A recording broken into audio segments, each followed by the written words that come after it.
Oh my goodness. Do you remember the 30-day challenge?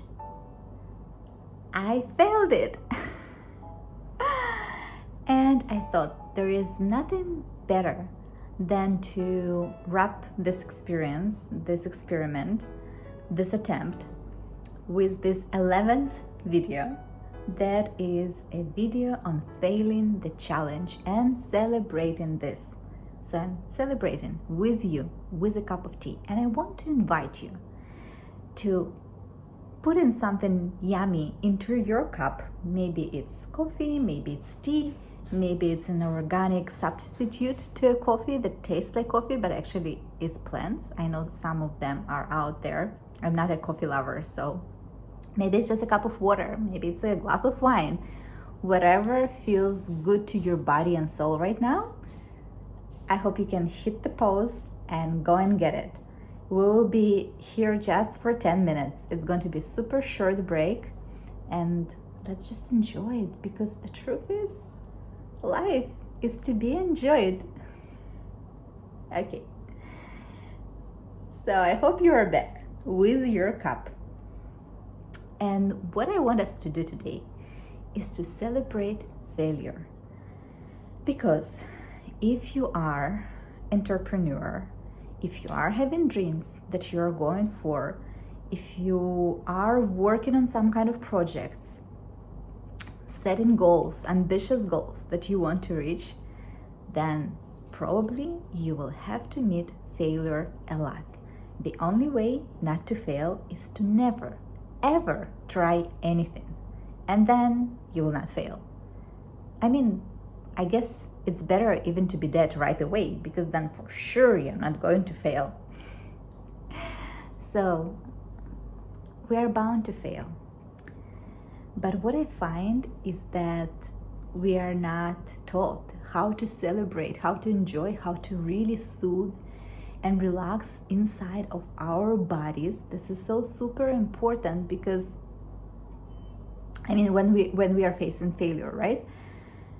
Like, even when I say this word, take a look, what is the response that you're getting inside of your felt sense?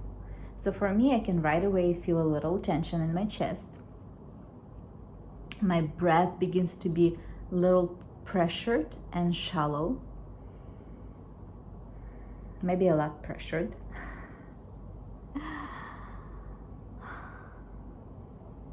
There's like a little nervousness or a little fear or a little tension. It goes then to the back between my, I don't know how to call it in English. Somewhere like a little above the heart center, the energetic heart center. So I'm training myself to give myself a big, loving smile, and to take a deep breath, and to love me in this tension, in this pressured breathing, in the nervousness. And notice what happens when I am saying this.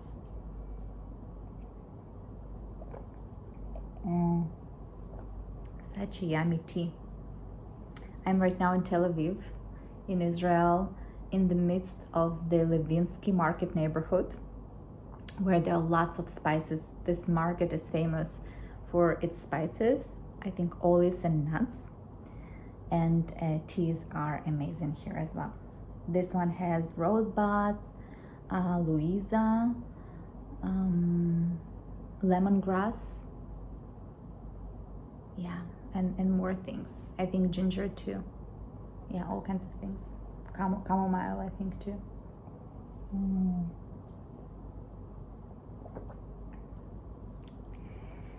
I'd love to hear from you. If you want to hit a pause or later just to share in the comments, what do you notice?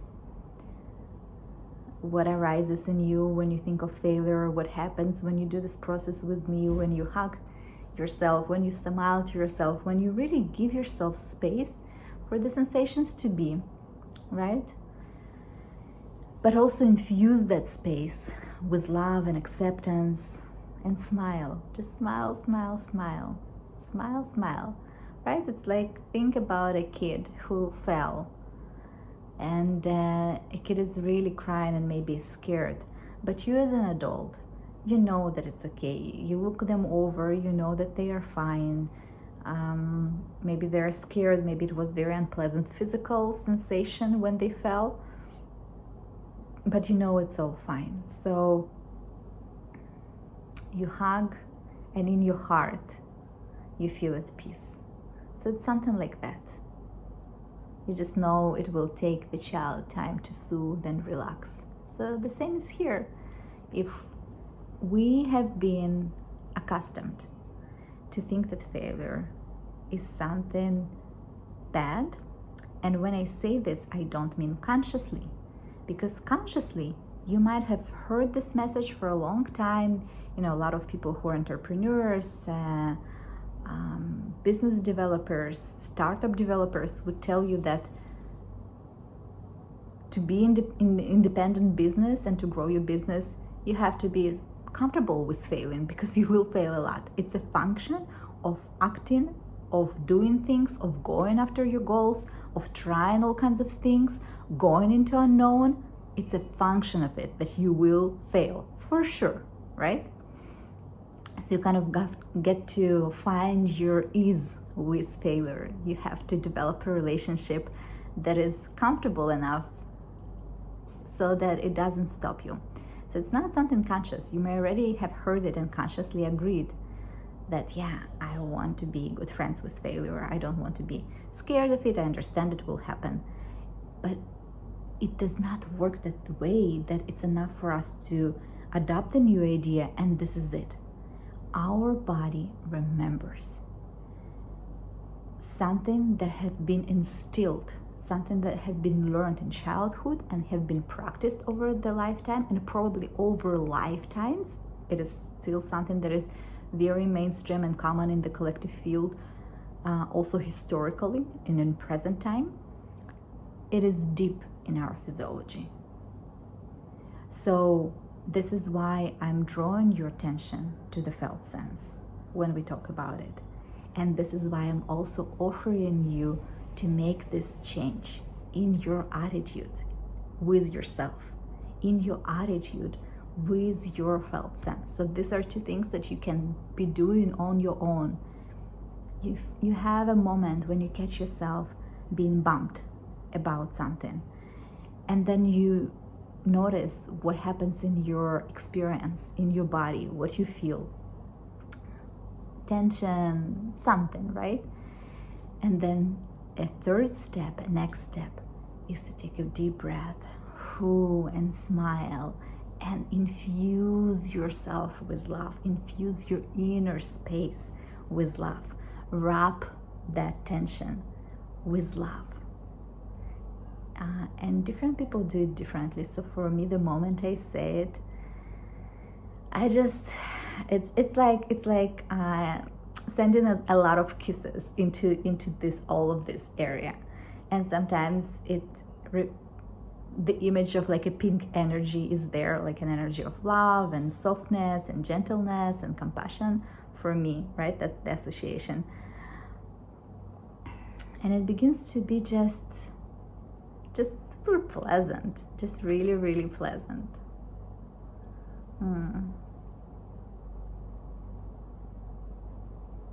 So I can see it, when I'm doing it with myself, just like that, and just kind of stay present and see what is happening as I am infusing my inner space with love. The tea is also pink, red pink.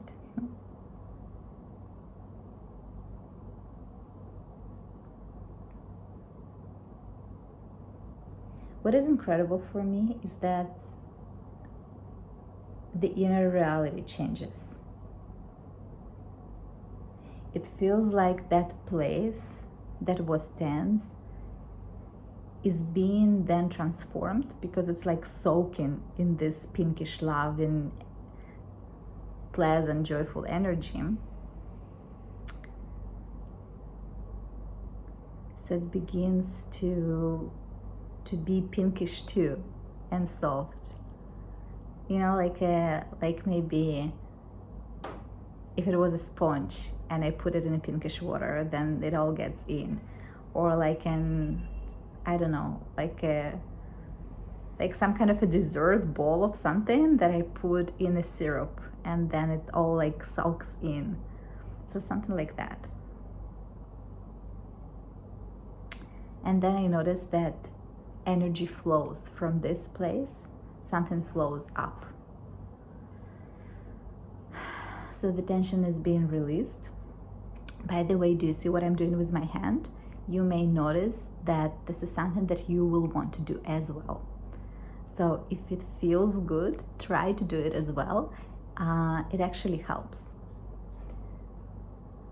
Most chances are, if you're watching this video up to this point, you are a witch or a wizard, even though you may not label yourself this way, but it means that in some way you're probably connected to the magical abilities.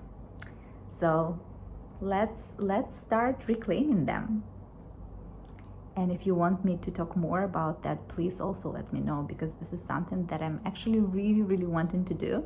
And to hear from you a yes will be a very beautiful, loving support for me on this endeavor. I already know I will not be posting videos every day. I already learned it would be just too much for me. It was not loving for myself to keep doing it no matter what, every day at this point of my life.